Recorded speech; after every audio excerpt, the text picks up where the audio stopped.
This is my friend Srikanth Babu, a very good painter, very good artist. Painting నాకు చాలా పర్సనల్గా చాలా ఇష్టం నాకు, బికాజ్ పెయింటింగ్ అనేది కల్చర్ చెప్తుంది, మన వేషభాషలు చెప్తాయి, మన పీరియడ్ విషయాలని. ఫోటోగ్రఫీ లేని టైం నుంచి కూడా పెయింటింగ్స్ ద్వారానే మన కల్చరు, మన ఎవ్రీథింగ్, మన వేషభాషలు, మన కట్టుబాట్లు, మన రాచరిక వ్యవస్థ, మన దేశ హిస్టరీలు, వరల్డ్ హిస్టరీ మొత్తం పెయింటింగ్స్ ద్వారానే మనం కనుక్కున్నాం. పిల్లలకి, మనకి, మన అందరం కేవలం పెయింటింగ్స్ ద్వారా తెలిసాయి. ఎంతోమంది గొప్ప గొప్ప మహానుభావులు అందరూ ఉన్నారు.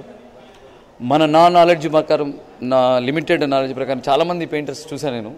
ఈ ఇలస్ట్రేటెడ్ వర్క్స్ వైపు చూస్తే ఇటు బాపు గారు కానివ్వండి, ఇటు అప్ప గారు కానివ్వండి, ఇటు తర్వాత చాలామంది రకరకాల వాళ్ళు, మన ఉత్తమ్, వీళ్ళందరూ ఒకవైపు అయితే, తర్వాత పిటి రెడ్డి గారు, తర్వాత లక్ష్మగౌడ్ గారు, తోట వైకుంఠం గారు, తర్వాత నందిని, అండ్ ఇలా so many people are there. వీళ్ళందరి నుంచి ఇలాంటి యంగ్స్టర్స్ అందరూ ఇన్ఫ్లుయెన్స్ అయ్యి, ఇన్స్పైర్ అయ్యి, కొత్త కొత్త కాన్సెప్ట్స్తోని, కొత్త కొత్త ఏమంటారు కంపోజిషన్స్తోని, కొత్త కొత్త ఎమోషన్స్తోని. ఒక్కొక్క ఆర్టిస్ట్కి ఒక్కొక్క జానర్ ఉంటుంది, ఒక్కొక్క ఎమోషన్ ఉంటుంది, ఒక్కొక్క కలర్ ఉంటుంది. దాన్ని వాళ్ళ ఆలోచన, మామూలుగా మా ఆర్టిస్టులకు నేను యాక్చువల్లీ ఫిల్మ్ యాక్టర్, మీ అందరికీ తెలుసు, బ్రెయిన్లో ఏదైతే అనుకుంటామో ఈజీగా చెప్పేయచ్చు. బట్ బ్రెయిన్లో అనుకున్న ఆలోచనకి కొంచెం కదలడం మామూలు విషయం కాదు. అంటే ఆలోచన ఈజీ టు చెప్పడం, రియాక్ట్ అవ్వడం, బట్ ఇది చెప్పినట్టుగా ఇది వినాలి, కొంచెం వినాలి. ఇట్స్ చాలా మామూలు విషయం కాదు. It's God gifted art painting అన్నది. సో చాలామంది యంగ్స్టర్స్, కొత్త కొత్త వాళ్ళు ఎంతోమంది డిఫరెంట్గా వస్తున్నారు. అలాగే శ్రీకాంత్ తను మైథాలజీ స్పెషలిస్ట్. మన దీని ద్వారా తన పెయింటింగ్ ఒక ఈ నైపుణ్యమే కాకుండా మన కల్చర్ని కూడా బ్రతికిస్తున్నాడు. ఇప్పుడు మెహఫిల్, మన ఆర్టిస్ట్ క్లబ్ ద్వారా మెహఫిల్ అని చెప్పి మొత్తం బాంబే నుండి, ట్విన్ సిటీస్ నుంచి, రకరకాల చోట్ల మంది, దాదాపు 10-15 మంది యంగ్స్టర్స్ వచ్చి ఇక్కడ ఎగ్జిబిషన్ పెట్టారు. I like so much. చాలా చాలా బాగున్నాయి. So all the best to all. ఇక్కడ కొందరు రియలిస్టిక్ వైపు వెళ్తారు, కొందరు సర్రియలిజం వైపు వెళ్తారు, కొందరు అబ్స్ట్రాక్ట్ వైపు వెళ్తారు. ఒక్కొక్కరు ఒక్కొక్క ఎమోషన్, వాళ్ళ ఎమోషన్స్ ద్వారా కల్చర్ చెప్తున్నారా, సొసైటీ ఎమోషన్ని చెప్తున్నారా,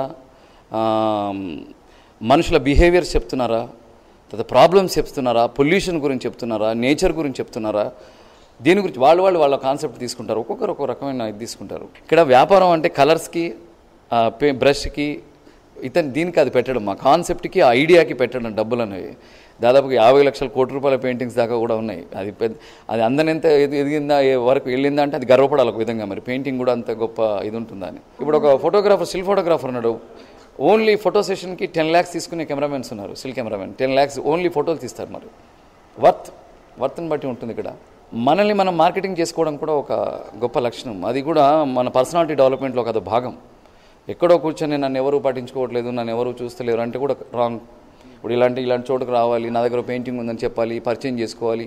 మనం నువ్వు ఢిల్లీ వెళ్ళాలంటే బస్ ఎక్కాలి కదా. ఇంట్లో కూర్చొని నేను ఢిల్లీ వెళ్ళాలి, ఎలా వెళ్ళాలి అంటే నువ్వు రోడ్డు మీదకి వస్తే లిఫ్ట్ ఇస్తాడు, ట్రైన్ ఇస్తారు, ట్రైనో బస్సో ఆటో ఏదో ఒకటి దొరుకుద్ది, రావాలి. దానికి తోడు మన గవర్నమెంట్ కూడా కల్చరల్ సైడ్ కొంచెం, నేను నాటకాలు వేస్తున్నాను ఈ మధ్య, డ్రామాలు వేస్తున్నాను. కల్చరల్ సైడ్ మనది కొంచెం చిన్న చూపు ఉంది గవర్నమెంట్ నుండి. ఈజ్ ఎ నైస్ ప్లేస్, చాలా మళ్ళీ సెంటర్ ఆఫ్ ది ఇది సిటీకి పర్ఫెక్ట్గా. చాలామంది ఇక్కడ నుంచి చాలామంది ఎలివేట్ అయిన వాళ్ళు ఉన్నారు. ఇక్కడ చాలామంది స్టార్ట్ అయిన వాళ్ళు ఆర్ట్ గ్యాలరీ నుండి.